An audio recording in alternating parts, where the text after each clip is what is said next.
after 60. What? No one tells you about intimacy and connection. You know what's funny? Everyone talks about retirement, grandkids, and Medicare after 60. But almost no one talks about intimacy. After 60, the most dangerous lie about intimacy is the one no one warns you about. That intimacy fades, that desire weakens, and that needing closeness somehow makes you foolish. Intimacy doesn't disappear after 60, it changes its rules. There are things about intimacy after 60 that society avoids saying out loud. Truths about attraction, emotional hunger, and physical connection that can either deepen love or slowly kill it if you don't understand them. Welcome back to my channel, it's Vernon again. In this video, I'm going to share 5 things about sex after 60 that no one ever tells you.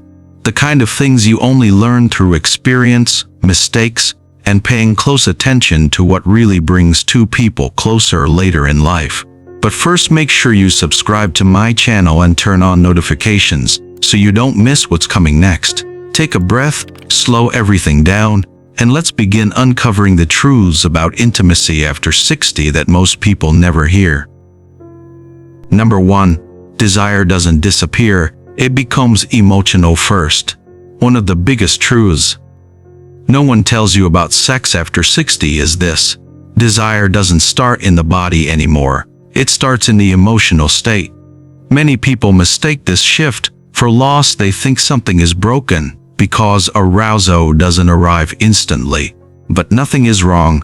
Intimacy simply stops responding to stimulation alone and begins responding to meaning. After 60, connection, safety, and feeling valued become the gateway to physical closeness. When a person feels rushed, judged, or emotionally distant, the body follows suit and shuts down quietly. This shows up in very practical ways. A woman becomes more open after feeling heard in a real conversation. A man feels more connected when there's warmth instead of criticism. When emotional tension exists, the body withdraws quietly. No arguments, no drama, just distance. But when emotional comfort is restored, desire often intimacy stops feeling like effort and starts feeling like shared expression. What surprises many men is that when emotional connection deepens, desire often returns stronger than expected. A calm conversation, sustained eye contact, being listened to without interruption, they are part of the intimate act itself. Sex after 60 rewards patience and presence far more than performance. And when a woman feels emotionally recognized, her body doesn't resist intimacy, it welcomes it. This is why many couples struggle without knowing why. They're trying to awaken desire through touch alone. The issue, once that shift is understood, intimacy stops feeling forced and starts feeling natural again. Understanding this emotional foundation changes everything, because the next truth reveals why trying harder physically often creates the opposite result. Number 2. Trying too hard physically often pushes intimacy away. Another truth no one tells you about intimacy after 60 is that trying harder physically often does more harm than good. Many men respond to changes in intimacy by increasing effort, more touching, more initiating, more pressure to get things going. But at this stage of life, that approach usually backfires because the body becomes more honest than words. What's meant to create closeness starts to feel like obligation. A woman may not say no outright, not because she wants to continue, but because she doesn't want to create discomfort or conflict. Instead, her body speaks for her. She responds less. Her touch becomes passive rather than engaged. Intimacy loses its warmth and starts to feel like a task being checked off rather than a moment being shared in real life. This looks simple and familiar.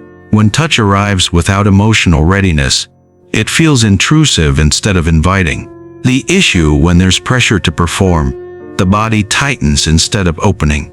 Sex after 60 rewards attunement, not persistence. Slowing down, pausing when energy drops, and allowing space often reignites desire far more effectively than pushing through awkwardness less effort when guided by awareness. The issue: once you stop equating effort with attraction, you begin to notice something important. The desire doesn't need to be chased at this age. It needs to be allowed. And that realization leads us directly to the next truth, one that explains why intimacy after 60 often deepens when expectations are finally let go. Number 3. Intimacy after 60 happens outside the bedroom first. It starts in ordinary moments, during conversation, shared routine, and the way two people treat each other throughout the day.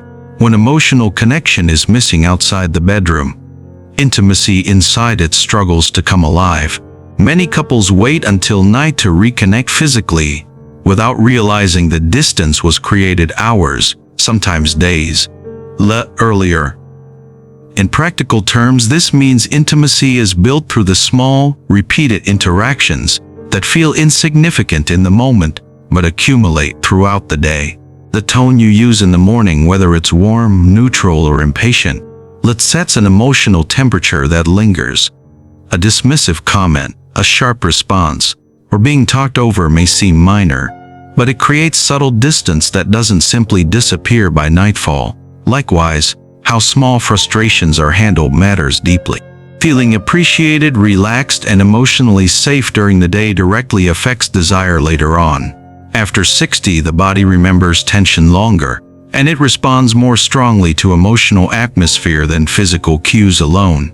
When intimacy is nurturation rather than a sudden request, there's less resistance, less awkwardness, and far more closeness. The issue: understanding this shift takes pressure off the bedroom and places connection where it truly belongs, across the entire relationship. Have you noticed how the way you talk to someone during the day affects how close you feel later on? Share your experience or thoughts in the comments. I'd really like to hear how this shows up in your life. When you see how everyday interactions quietly build or block closeness, it becomes clear that intimacy after 60 lives or dies on one essential element: emotional safety. The truth we'll explore next. Number 4. Emotional safety becomes more important than physical attraction. After 60, emotional safety is no longer optional. Attraction may open the door, but safety is what allows intimacy to stay. Many people underestimate how strongly past experiences shape desire later in life. By this age, most women have learned what it feels like to be dismissed, rushed, misunderstood, or taken for granted. So when emotional safety is missing, the body protects itself automatically. Desire doesn't disappear dramatically. It simply goes quiet. In real terms, emotion safety shows up in consistent, not using intimacy as leverage after an argument, respecting boundaries without making a woman feel guilty for having them. When she feels emotionally safe, her body doesn't brace. It stays open and relaxed. And that openness is what allows intimacy to feel natural instead of forced. A woman after 60 doesn't need to be impressed, but she needs to feel secure enough to let go. When she knows she won't be judged, pressured, or emotionally abandoned, attraction deepens on its own. This is why many people are confused by dwindling intimacy. Despite physical chemistry, safety, not attraction, is what sustains desire. Share this video with someone who's navigating love, intimacy, and connection later in life, and help keep these honest conversations going. Once emotional safety is in place, the final truth becomes unavoidable. Intimacy after 60 is no longer about taking something, but about sharing it. Number 5. Intimacy after 60 is about sharing, not taking. The final truth no one prepares you for is this: after 60, sex stops being about getting something and starts being about offering something. In early years, intimacy is often driven by urgency, release, validation, reassurance. The issue: when intimacy feels like need, obligation, or expectation, the body resists. When it feels like sharing, warmth, closeness, presence, the desire stays alive. In practical terms, this means letting go of outcome, not measuring sex by frequency or performance. It means being fully present with closeness even when it doesn't follow a script or reach a specific outcome. Being able to enjoy lying beside someone, holding them, kissing them, or simply sharing warmth without silently pushing the moment towards sex. A touch without agenda feels lighter. It doesn't demand a response. Because there's no pressure attached, the body stays open instead of guarded. After 60, that kind of generosity is deeply felt. It signals emotional maturity, be it the confidence to stay connected without needing to take something immediately. And that's when intimacy naturally circles back. This is why sex after 60 can feel richer.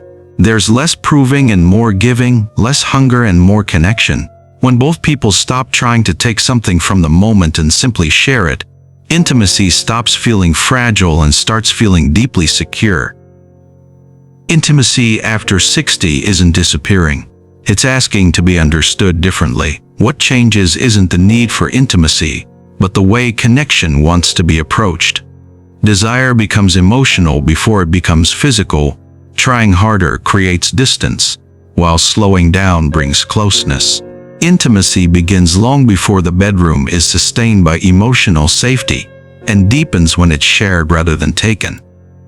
These truths aren't dramatic, but they are powerful, and ignoring them is why so many people feel quietly disconnected later in life. When intimacy is treated as a conversation instead of a performance, it becomes steady, warm, and deeply human. After 60, the most fulfilling sex isn't about intensity or urgency, it's about presence, trust, and mutual openness. And when those things are honored, intimacy doesn't fade with age. It matures. If this resonated, take a moment to like the video, share it with someone who might need to hear it, and subscribe to my channel to continue these honest conversations about love and connection after 60. I'm Vernon. Thank you for watching my video till now, and see you next time.